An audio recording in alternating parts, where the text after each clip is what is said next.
Hey everyone, Dr. Frunkey here with a new knife consult for you. In front of us is a gigantic box, and on the side it says Marfione Custom Knives. And I'm very excited to bring you today a Custom Anax Tanto. This is a knife that I've wanted to get in my hands ever since I saw Jim Skelton's video a long time ago. You should go check that one out if you hadn't seen it in a while. It comes in this amazing packaging, a huge magnetic box, a big sheepskin filled pouch. Here's the knife itself. I'm going to set it to the side. Some more impressive things that come here with the knife: a microfiber cloth, a cutout piece of titanium which comes from this gigantic certificate of authenticity. One of the most ridiculous lanyards I've ever seen in my life. This one is still packaged, so I'm not going to open it up because this knife does not belong to me. And then inside the box comes this certificate of authenticity, which is a giant piece of metal that's been cut out here. I don't know if this is titanium or steel, but it says the model is the Anax with a Tanto tritone blade in LMAX steel and 6AL4V titanium on the handle. This one is a couple of years old at this point because it was born in 2015, and it was made by Tony Marfione, and there it is signed by the maker himself right there. So I'm going to move this massive amount of stuff off the screen and go ahead and bring this knife out here. So this is the Anax. This is a very interesting knife to me because it was the first integral knife that came out of Microtech, or Marfione, not really Microtech, but Marfione Custom Knives. Skelton's video was back in 2014. It looks like this was released around Blade Show of 14. And they continued to make some models. Now these knives were quite expensive. They retailed from anywhere around about $750, which this one may have been that because it's a more basic model, all the way up into the $1,500, $1,600, $1,800 range depending on the spec. Some of them had mirror polished blades in different finishes and different anodizations and things like that. So definitely an interesting array of knives that came out. They even did some in full carbon fiber, which I thought was particularly awesome. So I'm very thankful to my good buddy Nico for sending this knife along. Today's Grail _ tomorrow's beater on Instagram. Thanks for sending another awesome knife along for a review. So let's go ahead and look at this knife objectively. Up front, you've got about a 3.8-inch blade, something like that. It's not quite 4 inches back to the handle. The cutting length is right at about 3.5 inches. Back to the pivot is 4 1/4, and the overall length is coming in somewhere around 8.6 inches. The handle length here is right at 5 inches, and the grip area is 4.5. So a nicely sized knife right here. Full size knife. I'm going to go ahead and bring out the Spyderco Paramilitary 2. Here is my ZT0392, similar to the 0562 from ZT. Here is a full-size Chris Reeve large Inkosi, a very unique knife right there. Not a unique, but a common knife right there that everyone kind of knows about.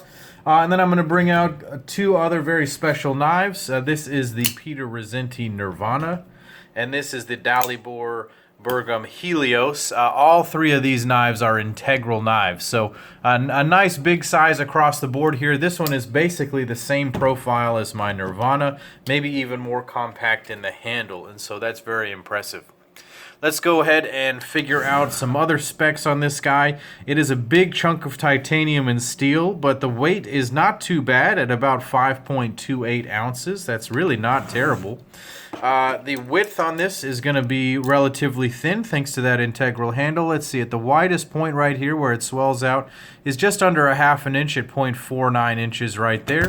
And the blade stock is going to come in at, let's see here, 157 thousandths. So really not too bad. It's a robust knife, but it's got a slim handle for such a huge blade.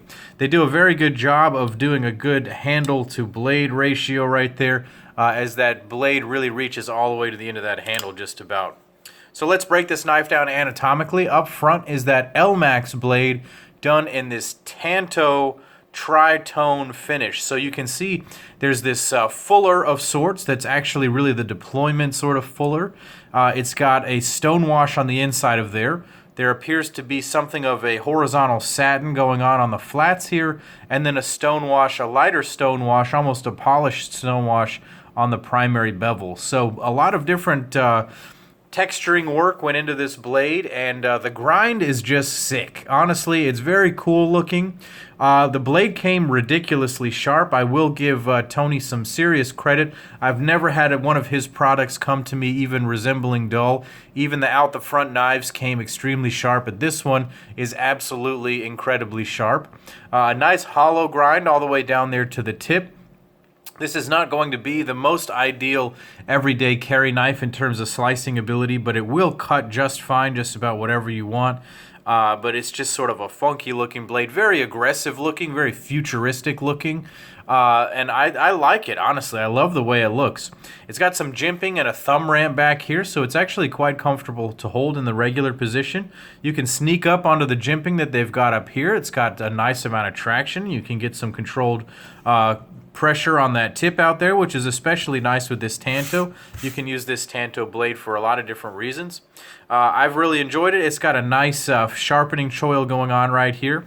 One of the more interesting things about this blade is the way that you deploy it. There's no thumb stud, there's no thumb hole or spidey hole or flipper tab. It is really, you deploy it with your thumb on that little fuller like I mentioned before. Now, you can do it that way. You can kind of flip it open a little bit with your thumb if you're very talented. You can do a spidey flick with it, which is what I prefer. Or if your hand is very strong and your will is there, oh, ow. That hurts. You can front flip the knife. But if you fail like I did just there, the knife actually hurts the hell out of you because that's a rather sharp corner right there. So I wouldn't really recommend trying that every single time. In any case, it's got a nice shouldered stop pin going on there that's very cool looking, very unique. And the deployment is honestly pretty smooth. It's not the smoothest knife in the world, but it has a nice sort of consistent hydraulic feeling to it, and I really like that. Moving back to the pivot, it does run on ball bearings. This is probably my biggest gripe with the knife in that it's got this proprietary pivot and screw system. I just wish that they wouldn't do that. I can service a knife just fine if it was with Torx bits, but this I'll have to buy a special spanner for and hope for the best. But, you know, I just kind of wish they didn't do that on these knives, although it does look pretty cool to have all these nicely made screws on the knife. I will say that it does give it a sort of a specialness to it, but it's a bit frustrating that I can't service the knife. These integrals, one of my favorite things about the fact that it's got a solid handle is that it's very easy to maintain because there's only one set of screws to undo there at the pivot. Speaking of the integral handle, this is my favorite part of the knife. This is a beautifully done integral handle. This reminds me of my Peter Rizzenti Nirvana that I had before that was contoured. It's got a beautiful contouring right there in the middle, a nice comfortable smooth wave-like pattern going on so that when your hand is on the knife, it's just very comfortable.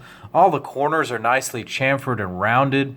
These nice little divots right here are beautifully milled. Each one is a slightly different size from what I can tell, and so that's just really nice. That shows the machining precision that was going on when manufacturing this knife.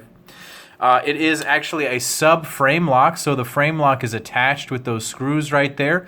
That allows for serviceability and at least a larger production capability so that you can fine-tune the knives using that probably.